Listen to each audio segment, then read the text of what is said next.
बिस्मिल्लाहिर्रहमानिर्रहीम। आज की बात में आज हम बात करेंगे इंटरनेशनल रिलेशन से, आईआर से है, एक वाबस्तगी इंटरनेशनल लिटरेचर से है। तो उज़्बेकिस्तान की शख्सियत हैं, रशियन जब टूटा था तो उसके पार्ट्स हैं।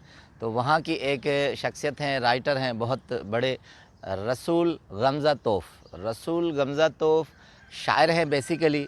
उनकी माई सॉन्ग्स ऑफ रशिया के नाम से बहुत मशहूर किताब है, उज़्बेक ज़बान में लिखते हैं। तो उसके बाद बहुत सी ज़बानों में उनकी किताबें ट्रांसलेट हुई है, मगर उन्होंने एक ऑटोबायोग्राफ़ी लिखी है, वो बहुत दुनिया में मशहूर है, बहुत सी लैंग्वेज में हुई है मेरा दागिस्तान, जिसको इंग्लिश में माई दागिस्तान के नाम से ट्रांसलेट किया गया है। तो 2003 में 80 ईयर्स में डेथ है रसूल गमज़ातोफ़ की, और सोशलिस्ट लेबर लीडर कहलाते थे। 74 में इन्हें ख़िताब मिला था। उसके अलावा पाकिस्तान में हमारे एक और उनकी निस्बत है कि फ़ैज़ अहमद फ़ैज़ के साथ उनकी बहुत अच्छी दोस्ती थी। फ़ैज़ साहब जाते थे और उनसे मुलाकातें करते थे। तो आते हैं कि मेरा दागिस्तान में ऑटोबायोग्राफ़ी में बहुत से चैप्टर हैं। एक है लैंग्वेज का चैप्टर है, उससे हम चाहेंगे कि हम आपस में थोड़ी सी डिस्कस कर लें। तो एक कोटेशन है रसूल गमज़ातोफ़ की, कहते हैं अगर आप माज़ी को पिस्तौल से गोली मारेंगे तो मुस्तक़बिल आपको तोप का निशाना बनाएगी। यानी मकसद है कि अपने माज़ी को हरगिज़ न भूलें।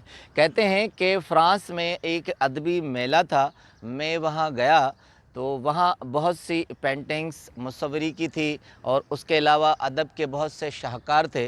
तो वहाँ कहते हैं मुझे बताया गया कि एक उज़्बेक का मुसव्विर है, वो आपसे मिलना चाहता है। चूँकि कि मेरा गांव था, मेरा देश था, तो मुझे बड़ी शिद्दत हुई कि मैं उससे मिलूं।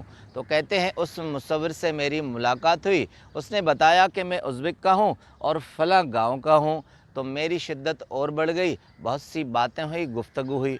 तो कहते हैं रसूल कि मैं जब वापस उज़्बेकिस्तान में आया तो मैंने उसके अज़ीज़ों और रिश्तेदारों की तलाश शुरू कर दी। तो मालूम हुआ उसकी माँ ज़िंदा है और उसकी माँ और अज़ीज़ रिश्तेदारों से मेरी मुलाकात हुई। जब हम बैठे तो हैरत की इंतहा नहीं थी कि उसके अज़ीज़ कह चुके थे कि हम ये यकीन कर चुके हैं कि वो डेथ हो चुका है, मर चुका है, चूँकि 30 साल पहले वो इस गांव से फ्रांस चला गया था।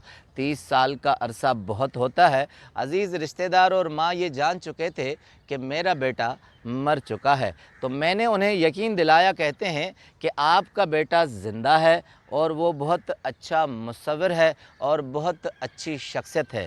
कहते हैं कि माँ के हैरत की इंतहा नहीं रही, उसने बड़ी शिद्दत के साथ मुझे उसके खदो खाल का पूछा। कहा कि रसूल तुम मुझे ये बताओ कि उसके रुखसार पर जो तिल था वो अभी तक है? मैंने उसे बताया कि था। उसने मुझे कहा कि उसके बालों की रंगत किस तरह थी और उसके खदो खाल किस तरह थे, किस तरह वो बातचीत करता था। तो मैंने सारी चीज़ें बताई। तो उसकी माँ ने बड़ी हैरत के साथ पूछा कि रसूल तुम उसके साथ कितनी देर तक बैठे थे? तो मैंने कहा हम बहुत देर तक बैठे थे और बहुत सारी बातें की। तो कहा कि उसने तुमसे बातें किस ज़बान में की?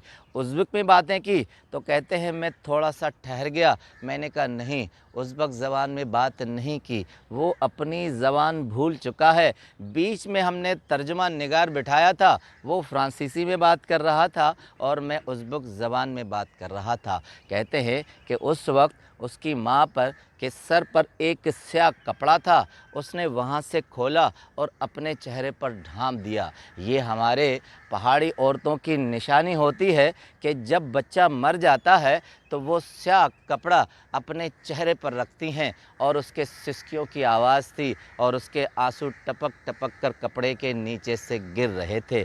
थोड़ी देर खामोशी के बाद एक हैरत का समा था। कहते हैं मुझे ऐसे लगा उस हल्की बारिश में छत से जैसे बूंदें टपक रही हों और उसका बेटा मुसव्विर कहीं दूर चला गया हो।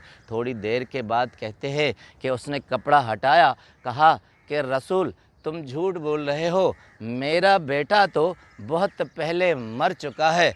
मेरा बेटा कैसे उस ज़बान को भूल सकता है? جو میں نے اسے سکھائی تھی، جو ایک ماں نے اسے سکھائی تھی۔ کہتے ہیں کہ اس حیرت کے بعد میرے پاس کوئی جملہ نہیں تھا، میں کہنے کے لیے میرے پاس کوئی الفاظ نہیں تھے، تو مصور کی ماں نے آخری ایک جملہ کہا کہ اگر وہ اپنی زبان بھول چکا ہے تو میرے لیے بھی مر چکا ہے۔ تو اب کہنے کا مقصد ہے کہ ہم روتے ہیں کہ ہماری زبان متروب ہوتی جاتی ہے، ہماری زبان ختم ہوتی جاتی ہے، مگر ہم ان کے لیے کوشش نہیں کرتے۔ ہماری زبان خواہ کہاں بھی ہو، کوئی بھی ہو، ہمیں بہت سے اصول اپنانے ہوتے ہیں۔ سب سے پہلا اصول کہ ہم اپنی زبان کو اپنے ہی گھر میں بولتے رہیں۔ ہم جب اپنے گھر میں نہیں بولیں گے تو یہ زبان ہم سے دور ہوتی جائے گی۔